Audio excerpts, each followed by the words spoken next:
साथियों, नमस्कार।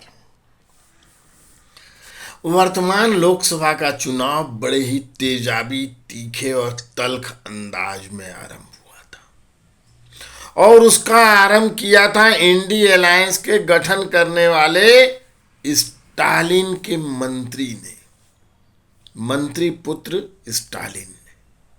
सनातन को तमाम घृणित गालियां दी गई और उनके शिक्षा मंत्री ने यह भी कह दिया कि इंडी अलायंस का गठन सनातन को मिटाने के लिए है।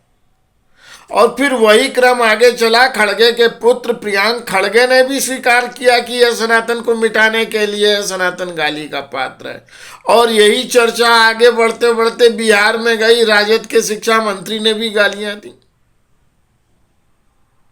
इस बात की चर्चा इस चुनाव में क्यों नहीं होती है? इससे तीखी कोई, इससे गंदी, इससे घृणित, इससे ज्यादा निंदनीय और असंवैधानिक कोई बात हो सकती है क्या? और उसका क्या प्रभाव हुआ? और अगर उसका प्रभाव नहीं हुआ लोकसभा चुनाव में, तो क्यों नहीं हुआ? इसके लिए जिम्मेदार कौन है? ऐसा नहीं है कि राहुल जी ने खंडन कर दिया हो स्टालिन की, प्रियांक खड़गे की और चंद्रशेखर यादव की बातों का। खड़गे जी ने खंडन नहीं किया, सोनिया ने खंडन नहीं किया, प्रियंका ने खंडन नहीं किया, अखिलेश ने खंडन नहीं किया, लालू ने खंडन नहीं किया।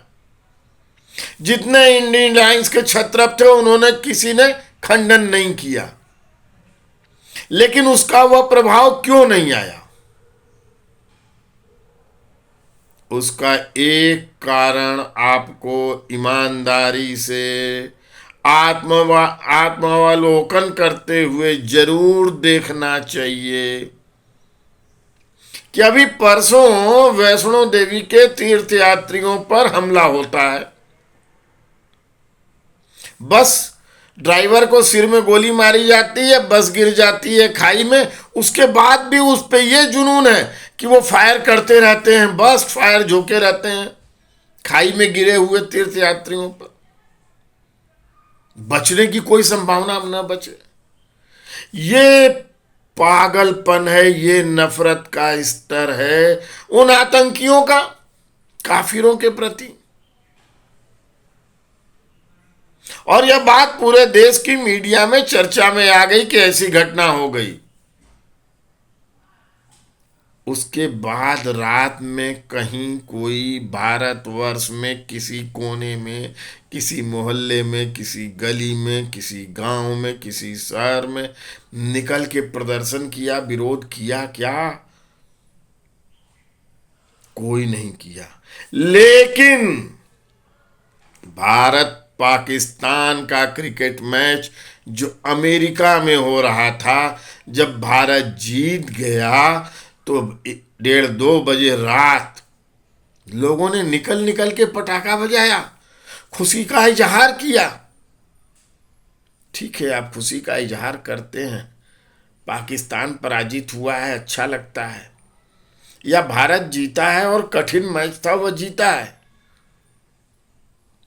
लेकिन आक्रोश क्यों नहीं जगता? उसके लिए हम प्रदर्शन क्यों नहीं करते? भारतवर्ष के कोने कोने में 10-10 लोग निकल कर इस बात का प्रदर्शन क्यों नहीं किए कि हमारे तीर्थयात्रियों पे नृशंस हमला, 9 लोगों की हत्या हम कदापि नहीं सहेंगे।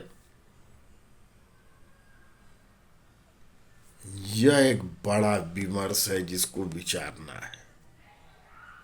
यह एक बड़ा संकट है जिसे इस भारत को, भारतीयता के रक्षकों को, मां भारती की संतानों को सोचना है। और इसके अतिरिक्त बचाव का भी कोई रास्ता नहीं है। और भारत और भारतीयता के लिए और कोई विकल्प भी नहीं है। बहुत ज्यादा कहा जा रहा है कि संविधान बदल देने की बात लल्लू सिंह ने कह दिया, जो फैजाबाद से प्रत्याशी थे। लेकिन उसका तो मोदी जी ने बार बार खंडन किया, सारे शीर्षस्थ नेताओं ने खंडन किया, लेकिन उसका प्रभाव होता है।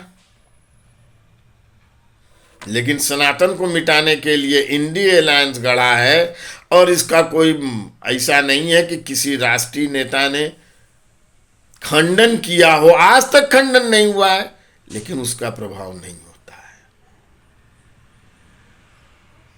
यह हमारी मनोवृत्ति के लिए सर्वाधिक चिंता की बात है। भारत और भारतीयता को अगर बचाना है तो इस प्रवृत्ति से हमें बाहर निकल के आना है।